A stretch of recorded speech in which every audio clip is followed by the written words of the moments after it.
Imagine you are an American in 1976. You turn on the television, President Gerald Ford is making an announcement. There is a new strain of flu, swine flu. It appeared at a military base, Fort Dix, New Jersey. Soldiers got sick. One died. Scientists are worried, very worried. They say this flu is genetically similar to the 1918 Spanish flu, the pandemic that killed 50 million people worldwide. They say it could happen again. If you are watching this, please subscribe. Every episode of If History Repeats explores moments when those in power made decisions with unintended consequences and asks whether we have learned the lessons. President Ford announces a plan. The government will vaccinate every American, all 200 million people. It is the largest mass vaccination campaign in history. The goal is to prevent another 1918, to stop the pandemic before it starts. Public health officials say it is necessary, urgent. Lives depend on it. You go to a clinic, you roll up your sleeve, you get the shot. 45 million Americans do the same. You did your part.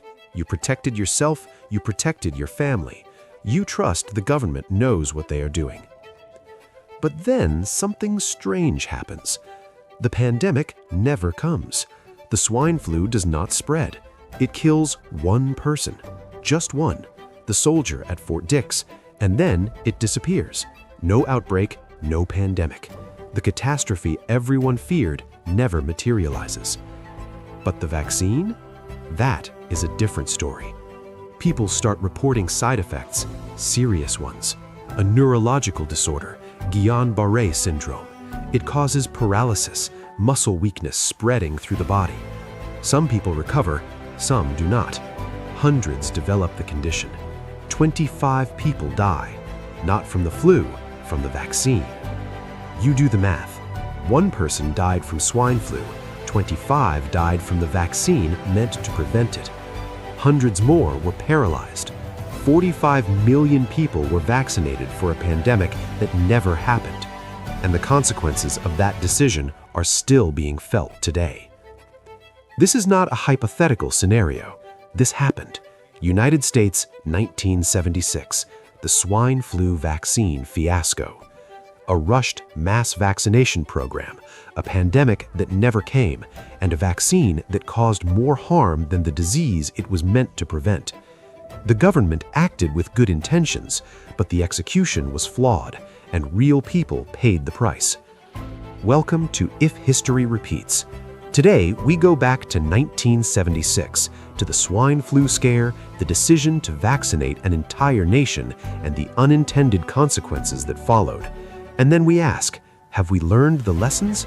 Or do the same pressures, fear, urgency, the need to be seen doing something, still drive flawed public health decisions? Let's begin. In February 1976, an outbreak of respiratory illness occurred at Fort Dix, a military base in New Jersey. Several hundred soldiers got sick. Most cases were mild. But one soldier, Private David Lewis, collapsed during a training march and died. Autopsies and testing identified the virus, swine flu, specifically a strain genetically similar to the H1N1 virus that caused the 1918 Spanish flu pandemic. That was enough to trigger alarm. The 1918 pandemic had killed an estimated 50 million people worldwide. It was one of the deadliest events in human history. Public health officials knew that influenza pandemics were unpredictable. A new strain could spread rapidly. If this swine flu was anything like 1918, the death toll could be catastrophic. Scientists at the CDC were divided. Some believed the virus had pandemic potential and warranted a strong response. Others were more cautious. The Fort Dix outbreak was contained. The virus had not spread beyond the base. There was no evidence it was highly transmissible. But the mere possibility of another 1918 was enough to drive decision-making. President Gerald Ford was facing an election year. The country was recovering from Watergate, the Vietnam War, and an economic recession. Ford needed to show leadership, decisiveness. When his advisors presented the swine flu threat, Ford saw an opportunity. If a pandemic happened and the government had done nothing, he would be blamed. If he acted and prevented a pandemic, he would be a hero. The political incentives pointed in one direction: do something big. On March 24, 1976, President Ford held a press conference. He announced a plan to vaccinate every American against swine flu, the entire population, over 200 million people. It would be the largest peacetime mass vaccination program in history. Ford even got vaccinated on camera to demonstrate safety and encourage participation. There were problems from the start. Pharmaceutical companies were hesitant. Developing and producing a vaccine on this scale in such a short time was risky. If something went wrong, they could face massive lawsuits. The companies demanded liability protection. They told the government, "Indemnify us or we will not participate." Congress passed legislation protecting vaccine manufacturers from lawsuits. The federal government would assume liability. Taxpayers would pay for any injuries. The vaccine was developed quickly. Testing was limited. Normally, vaccines undergo years of trials to identify rare side effects, but the timeline for swine flu allowed only months. The urgency was too great. The fear of 1918 overrode caution. The campaign launched in October 1976. Clinics opened across the country. Public service announcements urged Americans to get vaccinated. Millions complied. By December, 45 million people had received the shot. But the pandemic never came. The swine flu did not spread. Outside of Fort Dix, there were no significant outbreaks. The virus killed one person, Private Lewis, and then effectively disappeared. Epidemiologists were baffled. Had the virus been less transmissible than feared? Had it simply died out? No one knew, but one thing was clear: the catastrophic pandemic everyone feared was not happening. And then the reports started coming in. People were developing Guillain-Barré syndrome. GBS is a rare neurological disorder where the immune system attacks the nerves. It causes muscle weakness and paralysis, often starting in the legs and spreading upward. In severe cases, it can paralyze breathing muscles. Some patients recover fully, others suffer permanent damage. Some die. Doctors began noticing a pattern. Patients with GBS had recently received the swine flu vaccine.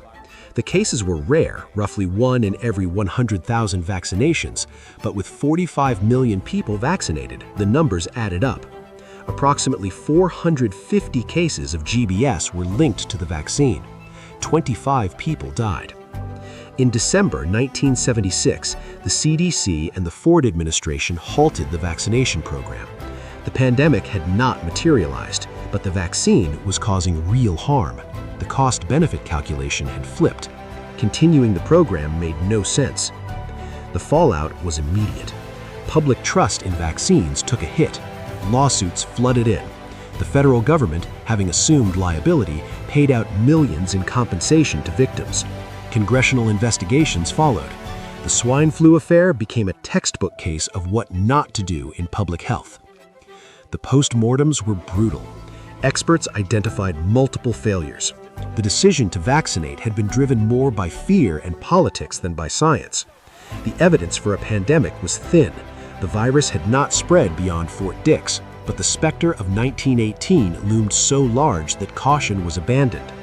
The timeline was too rushed, testing was inadequate, and the political pressure to be seen doing something overrode careful risk assessment. President Ford lost the 1976 election to Jimmy Carter. The swine flu program was one of several issues that hurt his campaign. He had acted decisively, but the outcome was a disaster. More people had died from the vaccine than from the flu. It was a failure, and the American public knew it. So here's the question. If a similar situation happened today, would the response be different? Would public health officials make better decisions? Or would the same pressures, fear, urgency, politics, drive the same kinds of mistakes? The answer is complicated, because it has happened again, multiple times, and we have learned some lessons, but not all of them. In 2009, a new strain of H1N1 flu emerged. Swine flu, again. This time, the response was more measured. The CDC coordinated with international health organizations. Vaccines were developed, but the rollout was slower and more targeted. High-risk populations were prioritized. There was no mass campaign to vaccinate everyone immediately. The lessons from 1976 had been absorbed. Act carefully, do not rush. But people still criticized the response. Some said it was too slow, others said it was overblown. You cannot win. Then came COVID-19, the largest pandemic in a century, and once again, the same tensions emerged. Urgency versus caution. Act fast to save lives, but ensure safety. Develop vaccines quickly, but test them thoroughly. The debate over vaccine mandates, liability protections, and side effects echoed 1976.